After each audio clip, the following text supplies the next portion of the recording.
उदित राज जो कह रहे थे ना, हाँ। ये भी बहुजन मूवमेंट को कमजोर करने के लिए इन्होंने इंडियन जस्टिस पार्टी बनाई थी। लेकिन इनके बस का कुछ नहीं था। इनका नाम रामराज था, इन्होंने अपना नाम उदित राज किया, फिर इन्होंने भाजपा से जाके एमपी बने, फिर आज कांग्रेस में हैं। इसका कोई असर नहीं है। आसानंद जी ने कहा कि बहन जी के गला घोटने जैसी बात जो कर रहा है, इसकी गिरफ्तारी होनी चाहिए, FIR होना चाहिए। लेकिन अभी तक भारतीय जनता पार्टी ने इस बात को संज्ञान में नहीं लिया। क्यों?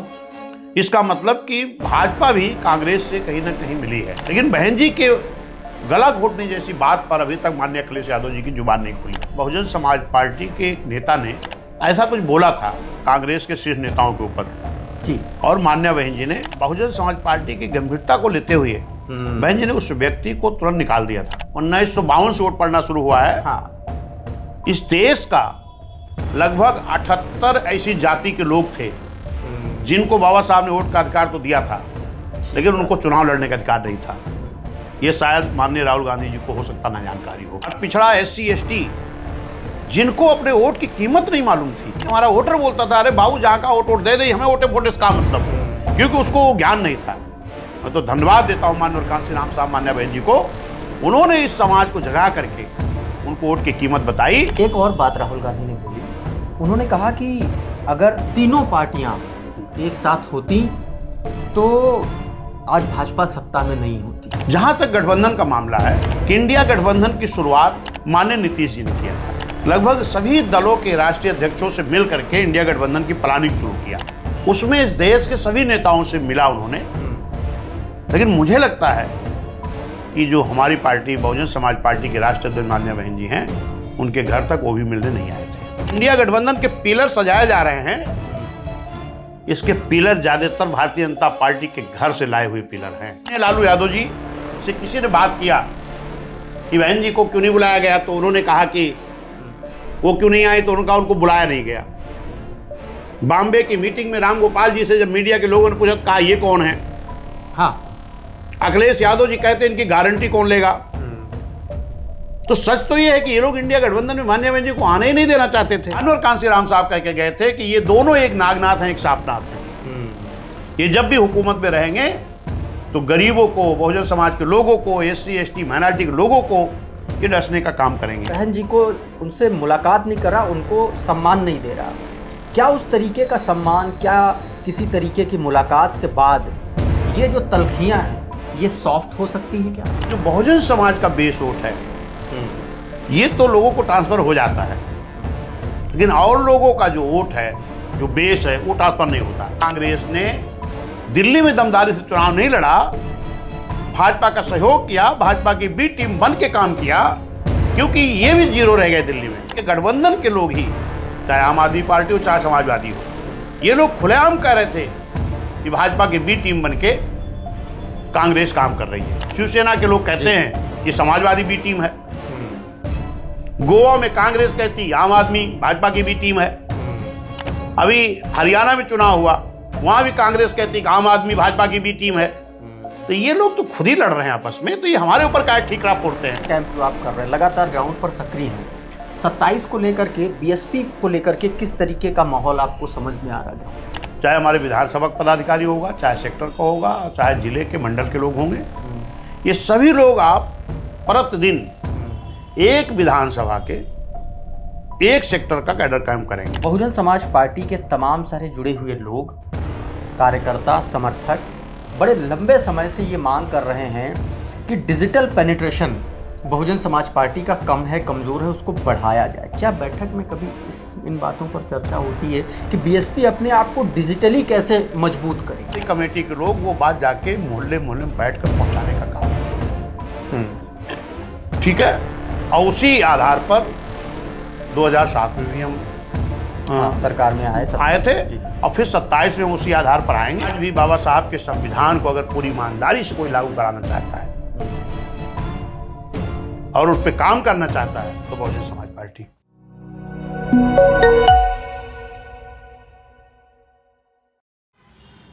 नमस्कार, मेरा नाम प्रशांत है और आप देखना शुरू कर चुके हैं आपका अपना खुद का चैनल खुदरंग। हमारे साथ बहुजन समाज पार्टी के प्रदेश अध्यक्ष विश्वनाथ पाल जी मौजूद हैं। विश्वनाथ पाल जी, बहुत बहुत स्वागत है आपका। बहुत बहुत धन्यवाद आपको भी और आपके दर्शकों को भी। विश्वनाथ पाल जी, बहुजन समाज पार्टी को लेकर के मैं देख रहा हूँ पिछले 10-12 दिनों से अचानक से सारा फोकस बहन जी पर और मान्यवर साहब काशीराम जी पर आ गया है। कैसे देख रहे हैं आप इसको? देखिए, बहुजन समाज पार्टी 1984 में बनी है और पढ़ना शुरू हुआ 1952 में। बहुजन समाज पार्टी इसलिए बनानी पड़ी कि डॉक्टर बी आर अम्बेडकर साहब ने जब संविधान बना के सौंप रहे थे तो उस वक्त उन्होंने कहा था कि इस देश का संविधान मैंने बहुत अच्छा बनाया है, लेकिन अगर इस देश के हुकूमत करने वाले लोग ईमानदारी से संविधान को लागू नहीं करेंगे तो अच्छा संविधान भी अच्छा काम नहीं कर पाएगा। और ये देखने को मिला। इस बात को किसी ने नहीं देखा। धन्य मानवर कांशीराम साहब मान्या बहन जी ने, जिन्होंने इस बात को देखा कि वाकई में जो बाबा साहब को आशंका थी वही हो रहा है। आज 75-76 साल बीत गया, अभी भी इस देश का भारतीय संविधान पूरी ईमानदारी से लागू नहीं हुआ है।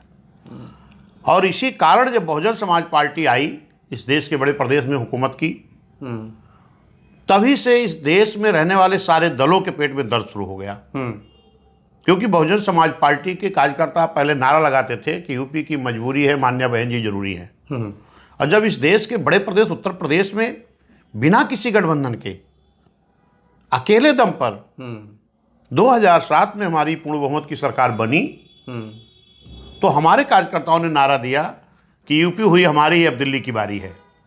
तो जितने भी दल इस देश में रहे हैं, जो लोग इस देश में हुकूमत करते थे या जो हुकूमत नहीं करते थे तो हमें हुकूमत करते नहीं देखना चाहते थे, ऐसे सारे लोगों के पेट में दर्द शुरू हो गया। आज वो सामने दिखाई पड़ रहा है कि अभी आपने देखा था कि कांग्रेस के एक नेता ने मान्या बहन जी के खिलाफ गला घोटने जैसी टिप्पणी की। लेकिन भारतीय जनता पार्टी उत्तर प्रदेश में हुकूमत में है। हमारे नेशनल कोऑर्डिनेटर माननीय आकाश आनंद जी ने कहा कि बहन जी के गला घोटने जैसी बात जो कर रहा है, इसकी गिरफ्तारी होनी चाहिए, FIR होना चाहिए। मैंने भी ट्वीट किया, मैंने भी बोला, और माननीय हमारे राष्ट्रीय महासचिव माननीय सतीश चंद्र मिश्रा जी ने भी इस बात को बोला।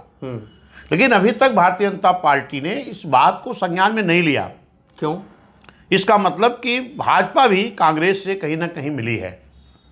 और जो समाजवादी है, जो माननीय अखिलेश यादव जी अक्सर कहा करते हैं कि मैं बहन जी का बड़ा सम्मान करता हूं, लेकिन बहन जी के गला घोटने जैसी बात पर अभी तक माननीय अखिलेश यादव जी की जुबान नहीं खुली। और जो कांग्रेस के शीर्ष नेतृत्व हैं, नेता है माननीय राहुल गांधी जी, उन्होंने भी उस बात पर तो जरा भी खेद नहीं व्यक्त किया। ना तो उनको पार्टी से बाहर किया, ना तो उनके खिलाफ कोई बात बोली। अलग से वो बहुजन समाज पार्टी के नेता, हमारी राष्ट्रीय अध्यक्ष, जो करोड़ों करोड़ गरीब शोषितों की नेता हैं, पिछड़ा, SC ST, अल्पसंख्यक और सर समाज में गरीब लोगों की जो नेता है मान्या बहन जी, उनसे लोगों की एक आस है। ऐसे नेता के खिलाफ उन्होंने भी कुछ ऐसी बातें की हैं जो उनको खुद अपने गिरबान में झांकना चाहिए। हमारी नेता के प्रति ऐसा उनको नहीं करना चाहिए। विश्वनाथ पाल जी, आपने उदित राज का जिक्र किया। उदित राज से ही मैं उनके बयान की आसपास की क्रोनोलॉजी को थोड़ा सा क्वेश्चनाइज कर रहा हूँ जी। उदित राज जी 2-3 दिन पहले बयान देते हैं धीरे से। इससे पहले बहन जी का कोई जिक्र नहीं था, कोई मान्यवर साहब का कोई जिक्र नहीं था, कोई दलित शोषित वंचित वर्ग की पॉलिटिक्स से रिलेटेड कोई सवाल नहीं था। हाँ। अचानक से वो लखनऊ में आकर के बहन जी का गला घोंट देने की बारी आ गई है, गला घोंट देना चाहिए, इस तरीके की बात करते हैं। और 2 दिन बाद राहुल गांधी जी खुद उत्तर प्रदेश में आकर के बहन जी पर बात करते हैं, मान्यवर साहब कांशीराम जी पर बात करते हैं। क्या आपको ये सब कुछ इतना नॉर्मल लग रहा है, इतना सामान्य लग रहा है, या एक सोची समझी रणनीति के तहत किया जा रहा है? ये निश्चित है कि कांग्रेस के शीर्ष नेतृत्व की सोची समझी ये रणनीति है। क्योंकि उदित राज का कोई मतलब नहीं है।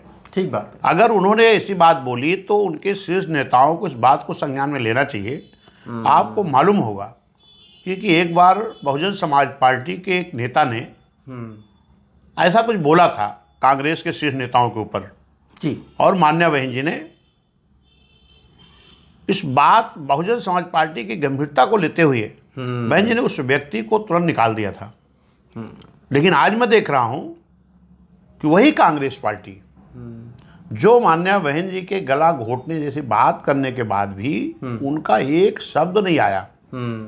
अलग से मैं देखा हूं कि 2 दिन के बाद कल ये रायबरेली में कांग्रेस के जो नेता हैं माननीय राहुल गांधी जी, ये एक दलित छात्रों से संवाद करने का बैनर जो हमने देखा उसमें लगा था, दलित छात्रों का संवाद, उनसे बात कर रहे थे।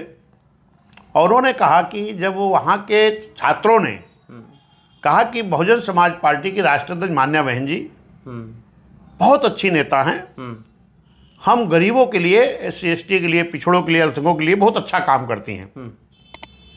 इस पे माननीय राहुल गांधी जी ने कहा कि माननीय कांशीराम साहब बहुत अच्छा काम करते थे और मान्या बहन जी बहुत अच्छा काम कर रही, लेकिन बहन जी मजबूती से चुनाव क्यों नहीं लड़ रही हैं? हाँ, ये उन्होंने बोला है जी।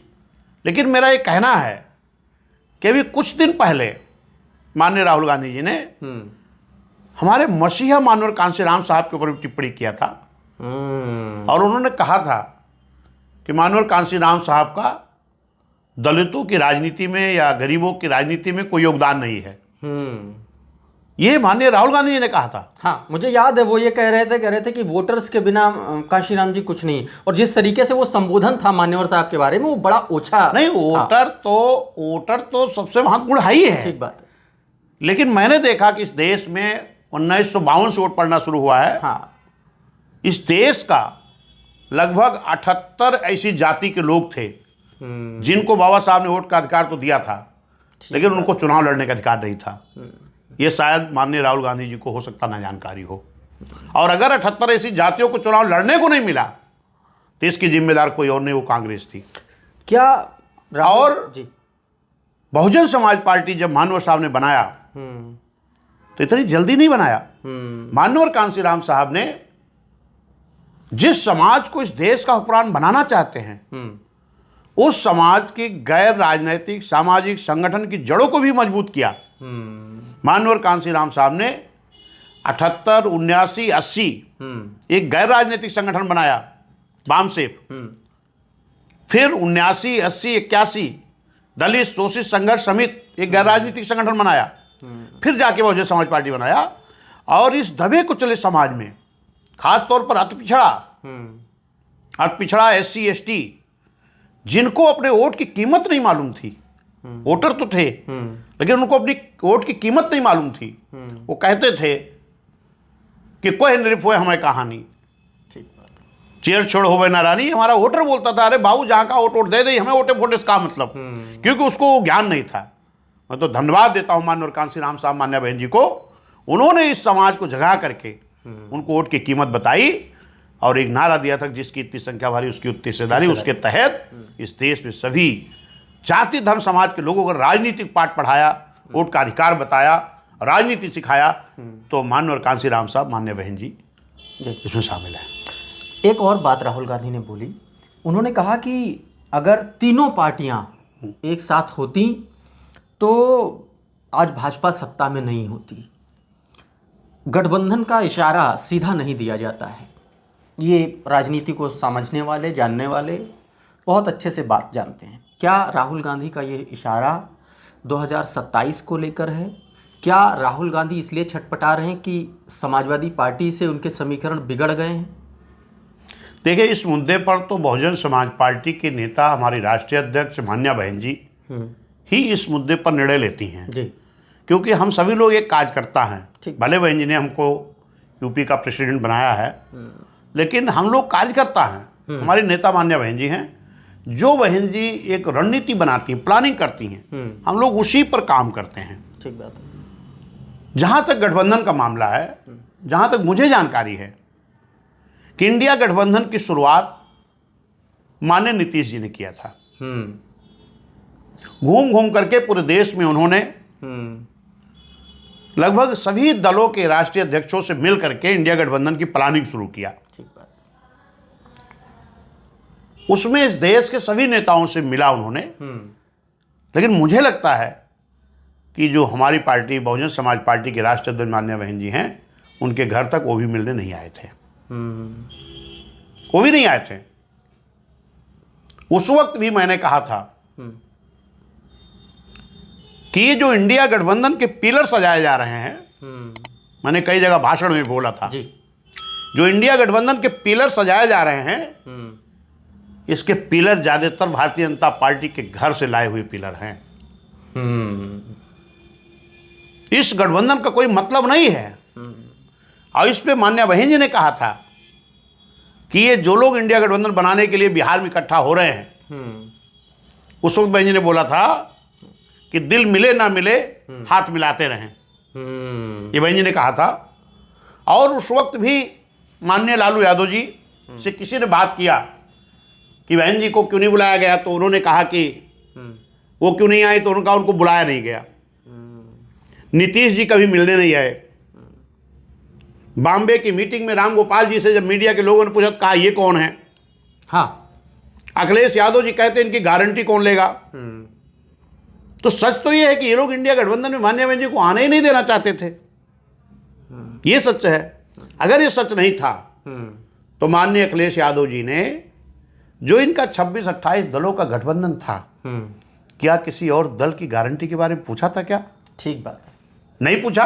हाँ। और क्या इनके जो अगुवाई कर रहे थे, क्या वो बहन जी के घर तक आके बहन जी से बात की जिस तरह और नेताओं के घर गए थे? फिर मैंने जो कहा कि भाजपा के घर से पिलर मंगा करके इंडिया गठबंधन तैयार किया जा रहा था, ये सामने देखने को मिला।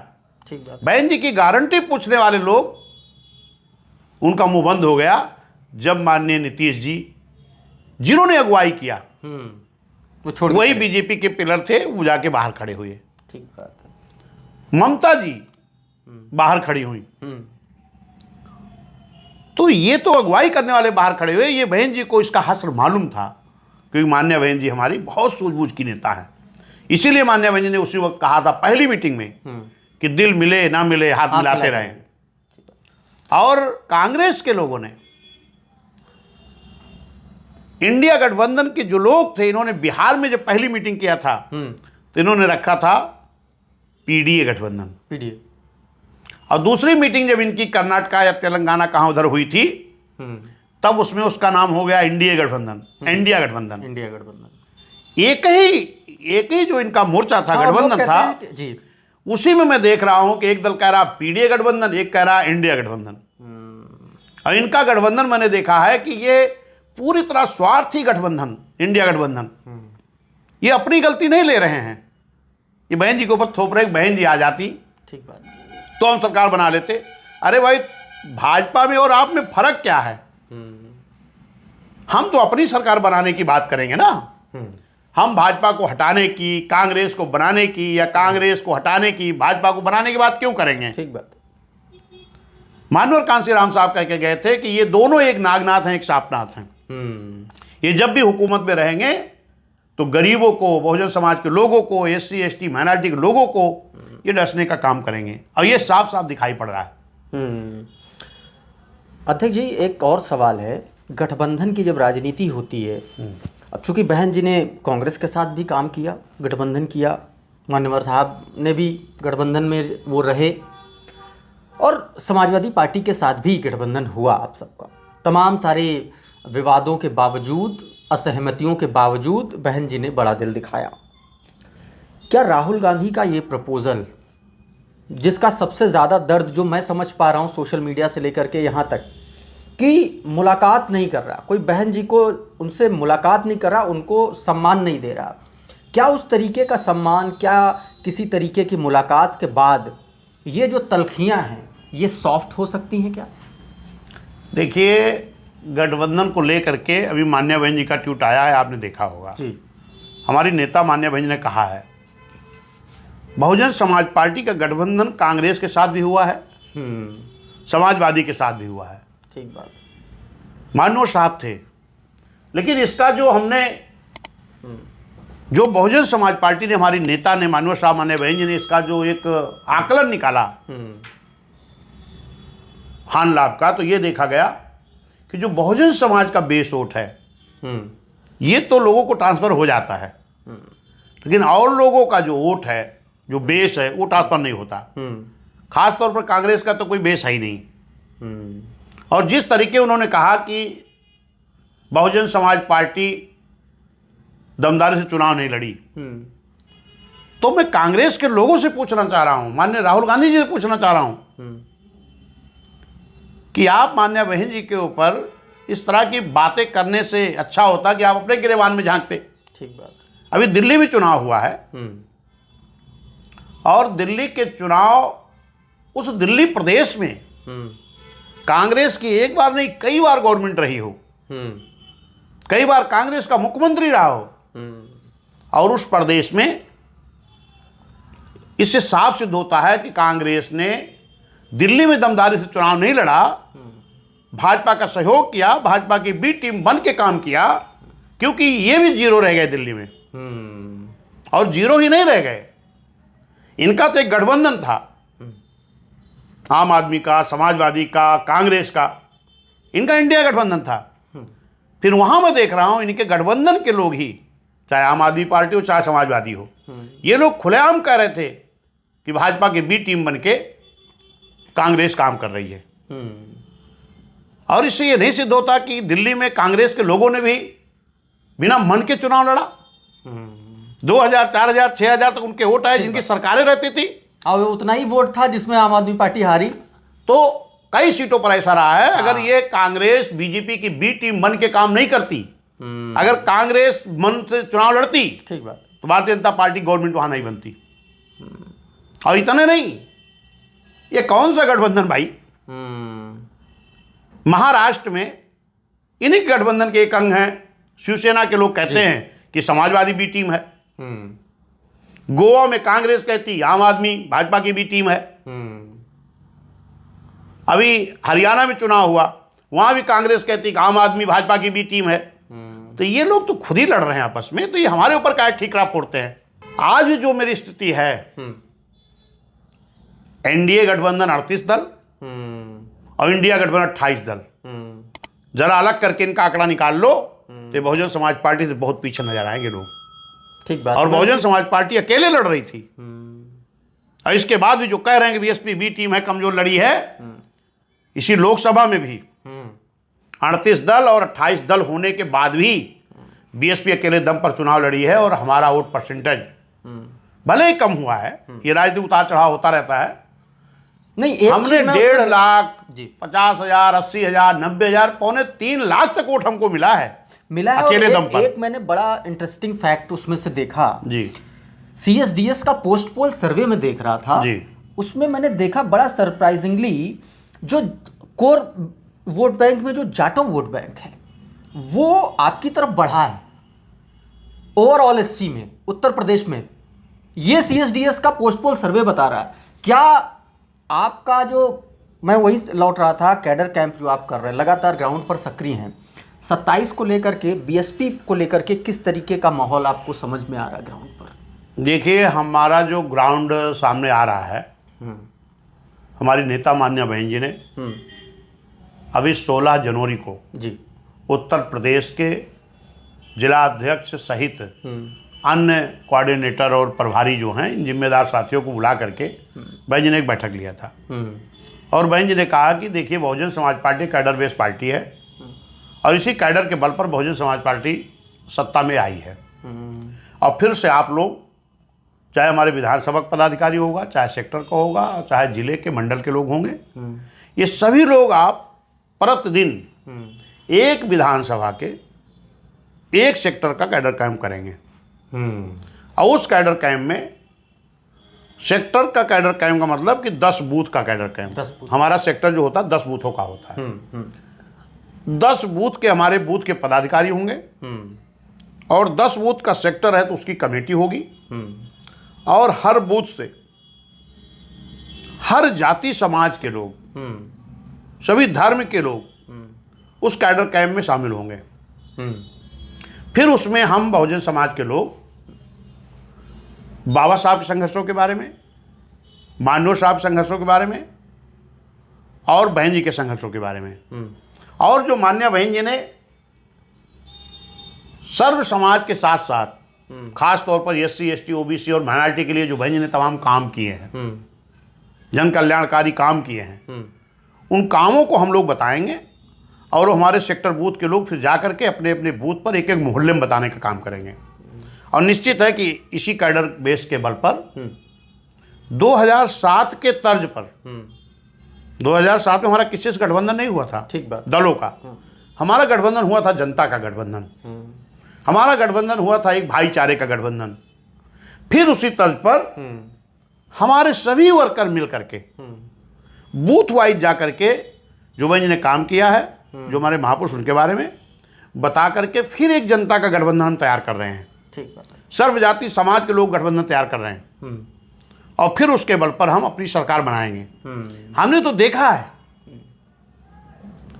कि यही कांग्रेस पार्टी थी जो आज ये पता नहीं कौन कौन सी यात्रा निकाल रहे हैं, महात्मा गांधी, जय भीम और क्या क्या चला रहे हैं। ठीक बात। मैंने जो देखा है कि यही कांग्रेस पार्टी थी कि जो पिछड़ों के लिए, पिछड़ों को आरक्षण देने के लिए, क्योंकि पहले एक कमेटी बनी थी बाबा साहब के अथक प्रयासों से, साइमन कमीशन। वो साइमन कमीशन कमेटी आई थी सर्वे करने के लिए कि इस देश में जो हर तरह से पिछड़े हों, आर्थिक, सामाजिक, राजनीतिक, शैक्षिक से जो पिछड़े हों, उनको आरक्षण देके उनको भी बराबर आगे का रास्ता प्रशस्त करके उनको बराबरी में खड़ा किया जा सके। मैंने देखा है कि जब वो साइमन कमीशन आया था तब भी यही कांग्रेसी लोग थे जो कह रहे थे Simon commission go back, Simon commission वापस जाओ। धन्यवाद देता हूं बाबा साहब जिन्होंने अथक संघर्ष करके वो साइमन कमीशन मंगाए। और जिन लोगों ने उस कमेटी में, साइमन कमीशन कमेटी के साथ बाबा साहब की बात को मान करके लोग जुड़े तो वो SC ST में शामिल हो गए। और जिन लोगों ने बाबा साहब की बात को नहीं माना, अपने दुश्मनों की बात को माना, वो पिछड़े के पिछड़े रह गए। धन्यवाद देता हूं मैं बाबा साहब को जिन्होंने कहा कि चलो अगर ये पिछड़े मेरी बात को नहीं समझ पाए तो इनके लिए मैं संविधान में आर्टिकल 340 के तहत एक व्यवस्था दे रहा हूं कि जब सरकारें बनेंगी तो फिर इनका सर्वे करके इनको आरक्षण दिया जाएगा। 1952 में पहली बार वोट पड़ा है। 1952 में जब वोट पड़ा और सरकारें बनी तो 1953 में फिर से पिछड़ों का सर्वे करने के लिए एक कमेटी बनी थी जिसका नाम था काका कालेलकर आयोग जी।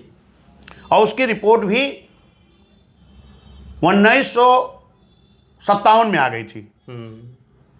अगर कांग्रेस की नीयत साफ होती बाबा साहब के संविधान को लागू करने के प्रति तो 57 में वो काका कालेलकर आयोग की रिपोर्ट को, ठीक बात, ये लोकसभा राज्यसभा के पटल पर रखते तो हम 52% पिछड़े समाज के लोगों को 57 में ही आरक्षण मिल गया होता। ठीक बात। लेकिन ये कांग्रेस के लोगों की मन साफ करके संविधान को लागू नहीं किया, इस नाते हम पिछड़ों को काका कालेलकर आयोग की रिपोर्ट का लाभ नहीं मिला। फिर 77 में जाकर के कांग्रेस के खिलाफ एक बड़ा मोर्चा बना और उन मोर्चा के लोगों ने कहा कि हमें लाओ, हम पिछड़ों का ये काका कालेलकर आयोग की रिपोर्ट लागू कराएंगे। कांग्रेस के खिलाफ एक मोर्चा बना, उसकी सरकार आई और जब लागू करने का नंबर आया तो फिर जो कांग्रेस के खिलाफ मोर्चा बना था उनके भी जो प्रधानमंत्री बने उन्होंने कहा नहीं, ये रिपोर्ट पुरानी हो गई, हम इसको लागू नहीं कर सकते। फिर एक नई कमेटी बनी 78 में, 1978 में, उसका नाम रखा गया मंडल कमीशन। और मंडल कमीशन की रिपोर्ट भी 78 में कमेटी बनती, 80 तक रिपोर्ट आ जाती है, 90 में आया और फिर नहीं वो आरक्षण लागू हुआ। इस सब की जिम्मेदार कोई और नहीं, कांग्रेस है। मैं खुलेआम कहता हूं इस बात को। फिर 89 में बहुजन समाज पार्टी के पहली बार 3 MP जीत करके आए थे। माननीय बहन कुमारी मायावती जी हमारी नेता बिजनौर से, रामकृष्ण यादव जी आजमगढ़ से, हरभजन सिंह लाखा जी पंजाब से। और माननीय साहब लगातार ये आंदोलन कर रहे थे कि हम पिछड़ों को आरक्षण दिलाएं। फिर 90 में माननीय BP सिंह जी की सरकार थी और माननीय चौधरी देवीलाल जी प्रधानमंत्री थे। उस वक्त जो हमारे 3 MP जीत करके आए तो माननीय कांसी राम साहब ने बहन जी से कहा कि आप पार्लियामेंट को तब तक नहीं चलने देंगी जब तक कि मंडल कमीशन लागू करके इन पिछड़ों को आरक्षण न मिल जाए। और मैं वोट क्लब बोर्ड पर रैली कर रहा हूं और पूरे बहुजन समाज के लोग ब्लॉक, तहसील, जिला मुख्यालय पर धरना शुरू किए कि मंडल कमीशन लागू करो वरना कुर्सी खाली करो। तो उस वक्त चौधरी देवीलाल जी ने माननीय कांसी राम साहब को धन्यवाद दिया कि बहुत बहुत धन्यवाद आपको कि जो आप पिछड़े समाज की इतनी बड़ी लड़ाई लड़ रहे हो। ठीक बात। तो माननीय कांशीराम साहब ने कहा धन्यवाद देने से काम नहीं चलेगा, आप भी इस लड़ाई में साथ खड़े हो जाओ ताकि पिछड़ों को आरक्षण मिल सके। ये कब की बात है? ये 89 की बात है। और हमारा आरक्षण कब मिलना था? 1957 में। कांग्रेस की बदौलत हमको नहीं मिला। वो हमारी रिपोर्ट पुरानी हुई, फिर हमारी दूसरी मंडल कमीशन बनी, उसकी भी रिपोर्ट आई, फिर नहीं लागू हुआ। तो बहुजन समाज पार्टी के संघर्ष के बल पर माननीय साहब की जब बात हुई चौधरी देवीलाल जी से, तो माननीय साहब ने कहा कि आप खड़ा होना चाहिए मेरे साथ। जब वो माननीय साहब की बात को माने तो उन्होंने कहा चलो अभी दिल्ली में चल के एक प्रेस कॉन्फ्रेंस करते हैं। ये बात जब बीपी सिंह जी को पता लगी तो उन्होंने तुरंत माननीय साहब बहन जी को बुलाया, कहा कि आप आओ, बताओ क्या मांग है आपकी। तो माननीय साहब ने कहा, बहन जी ने कहा, पहले तो जिनके संविधान के बनाए हुए, जिन महापुरुष के बनाए हुए संविधान के बल पर इस देश को चलाते हो, आज तक ऐसे महान पुरुष, महापुरुष बाबा साहब को यह कांग्रेस पार्टी आज तक भारत रत्न की उपाधि नहीं दे पाई। 90 तक किसने बाबा साहब को भारत रत्न की उपाधि नहीं देने दिया? कांग्रेस ने। और यह कांग्रेस ही है जो 52% बैकवर्ड के लोगों को आरक्षण नहीं लेने दिया। तो ये हमारी मांग आप पूरी करो। नंबर 1 पर बाबा साहब को भारत रत्न की उपाधि दे दो और ये 52% बैकवर्ड के लोगों को मंडल कमीशन लागू करके आरक्षण दे दो। ठीक है विश्वनाथ पाल जी, एक आखिरी सवाल है।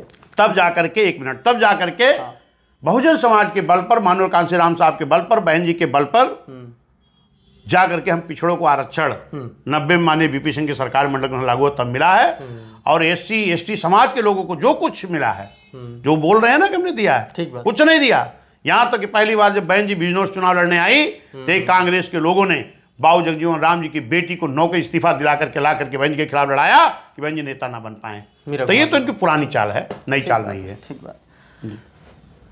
बीती ताय बिसार दे, आगे की सुध ले। आगे की बात करते हैं। 27 का चुनाव है और चुनाव का तरीका बहुत बदल गया है। चुनाव आयोग ने अपने को बदला, चुनाव के तरीकों पर बदला और डिजिटल प्रचार का भी खर्च चुनाव के खर्चे में जोड़ा। बहुजन समाज पार्टी के तमाम सारे जुड़े हुए लोग, कार्यकर्ता, समर्थक बड़े लंबे समय से ये मांग कर रहे हैं कि digital penetration Bahujan Samaj party का कम है, कमज़ोर है, उसको बढ़ाया जाए। क्या बैठक में कभी इन बातों पर चर्चा होती है कि बीएसपी अपने आप को डिजिटली कैसे मजबूत करे? देखिए, अभी एक बात आपने कहा कि पुरानी बात को हम भुला के नई बात पर आए, और ये बात हमने देखा है जी कि तमाम कांग्रेसी लोग भी इस बात को बोला करते हैं कि पहले जो हुआ वो छोड़ो, ये अब राहुल गांधी वाली, माननीय राहुल गांधी जी वाली कांग्रेस है। लेकिन आज भी मैं देख रहा हूं, मैं पुरानी बात इसलिए याद दिला रहा हूं, पुरानी बात भी वही थी, आज भी मैं देख रहा हूं बहुजन मूवमेंट, बहुजन समाज पार्टी को, बहुजन समाज पार्टी के साथ, बहुजन समाज पार्टी की नेता के साथ आज ही कांग्रेस षड्यंत्र कर रही है। ठीक बात। और ये जो उदित राज जो कह रहे थे ना, ये भी बहुजन मूवमेंट को कमजोर करने के लिए इन्होंने इंडियन जस्टिस पार्टी बनाई थी। लेकिन इनके बस का कुछ नहीं था। इनका नाम रामराज था, इन्होंने अपना नाम उदित राज किया, फिर इन्होंने भाजपा से जाके MP बने, फिर आज कांग्रेस में हैं। इसका कोई असर नहीं है। फिर मैं कह रहा हूँ, देखिए हमारे यहाँ नेता मान्य बहन जी हैं, जो आपने डिजिटली मैं उसी की तरफ आ रहा था जी। तो मैं ये कह रहा हूँ कि देखिए मान्य बहन जी की जो प्लानिंग है, हम लोग उस प्लानिंग पर अभी काम शुरू किए हैं। आगे जैसी प्लानिंग बहन जी करेंगी, हम लोग उस पर काम शुरू करेंगे। हम लोगों का ये मानना है कि आज भी हमारे गांव तक ऐसे गरीब परिवार भी पड़े हैं जिनके पास आज भी ये जो मोबाइल है, इंटरनेट और मोबाइल की ये सुविधा नहीं है। इसलिए अभी हम लोग गांव स्तर पर, बूथ स्तर पर, सेक्टर स्तर पर जा करके मैं अपनी बात को पहुंचाने का काम कर रहा हूं। आज की डेट में प्रतिदिन उत्तर प्रदेश में 403 विधानसभा है, डेली 403 विधानसभा में एक कैडर कैंप हमारा हो रहा है। और वो cadre camp sector booth committee को बुला के हो रहा है और हर समाज, हर जाति, हर धर्म के लोगों को बुला के हो रहा है। और फिर हमारी कमेटी के लोग वो बात जाके मोहल्ले मोहल्ले में बैठकर पहुंचाने का काम करेंगे। ठीक है।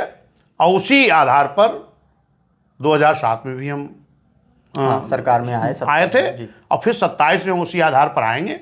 बाकी और मान्या बहन जी हमारी नेता हैं, मान्या बहन जी जैसी प्लानिंग करेंगी, जिस तरीके करेंगे हम लोग उस पर आगे काम शुरू करेंगे। लेकिन मुझे पूर्ण उम्मीद है कि जिस तरीके हमारा कैडर कैंप चल रहा, हमारे लोग उत्साहित हैं फिर से अपनी सरकार लाने के लिए, क्योंकि लोगों ने 7 से 12 तक हमारी सरकार थी, 7 से 12 तक का जो काम हुआ था आम जनता का, गरीबों का, SC ST पिछड़ों का, वो काम 12 के बाद रुक गया। पता करा लीजिएगा, सर्वे करा लेना। और 12 में भी 12 तक बीएसपी की सरकार थी, 12 में भी भारतीय जनता पार्टी की 90% सीटों पर 2000, 4000, 6000, 8000 ज्यादा वोट नहीं रहा। लेकिन जैसे समाजवादी 12 में आती है तैसे 13 छोड़ 14 में दिल्ली पर भाजपा बैठ जाती है और 17 में भाजपा फिर आती है, समाजवादी के रहते हुए। बसपा के रहते हुए तो 2-4-6 वोट पाती थी भाजपा। जब सपा आई तो 17 में भारतीय जनता पार्टी को मोहम्मद शाही अब तक चल रही है। हाँ। इससे साफ होता है कि जो माननीय योगी जी, माननीय मुख्यमंत्री जी हमारे बोल रहे हैं, सही बोल रहे हैं, ये सही बोल रहे हैं। इन तीनों की मिली भगत है, ये तीनों मिले हुए हैं। और आज मैं देख रहा हूं कि सारे दल के लोग एक होकर के खाली बहुजन समाज को टारगेट कर रहे हैं। इसका मतलब टारगेट किसको किया जाता है? जो अपने आप में मजबूत होता है, जिससे लोगों को डर होता है। आज सारे दलों को डर है, बहुजन समाज पार्टी से है। और निश्चित है माननीय बहन जी की रणनीति पर, प्लानिंग पर हम लोग काम करके 27 अपनी सरकार बनाएंगे और फिर से बहुजन समाज के हित की जो योजनाएं रोकी गई हैं, जो बंद की गई हैं, फिर उसको माननीय बहन जी चालू करने का काम करेंगे। ठीक बात है। तो कुल मिलाकर के बहुजन समाज पार्टी से जुड़े हुए तमाम ऐसे सवाल मैंने समझने की कोशिश की जो बड़े लंबे वक्त से सियासत में इधर उधर तैर रहे थे। विश्वनाथ पाल जी, बहुत बहुत शुक्रिया हमसे बातचीत करने के लिए, बहुत धन्यवाद, शुक्रिया जुड़ने के लिए। और आप सभी दर्शकों का भी बहुत बहुत शुक्रिया, बहुत बहुत धन्यवाद। आप जुड़े रहिए आपके अपने खुद के चैनल खुद रंग के साथ। नमस्कार।